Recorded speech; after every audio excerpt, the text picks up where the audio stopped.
ગુરુ ગુરુ બધાય કરે અને કરે ગુરુની સેવા, પણ આ જગતના ચોકમાં એવા પણ છેલ્લા છે કે એક પકોડા માટે થઈ અને પોતાની આંખ પણ આપી દે અને આંખ હાટું પકોડો લઈ આવે અને ગુરુ સૂઈ જાય, ગુરુના પગ દબાવે, પગ માથે લોહી પડે અને ગુરુ જાગી જાય, જોવે એટલે ખબર પડી કે ડોળા હાટો પકોડો લઈ આવ્યો છે મારો શિષ્ય.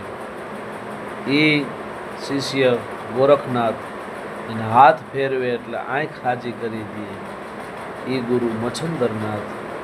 તો ગુરુના ચરણમાં કોટી કોટી વંદન, કારણ કે ગુરુ સિવાય આ જગતના ચોકમાં એકેય કેળો ન હુજે. એટલે આપણી મા, બાપ અને ગુરુ આ ત્રણની કૃપા જે ભેળી થાય એટલે બ્રહ્માંડમાં એના પલા ન પકડે કોઈ.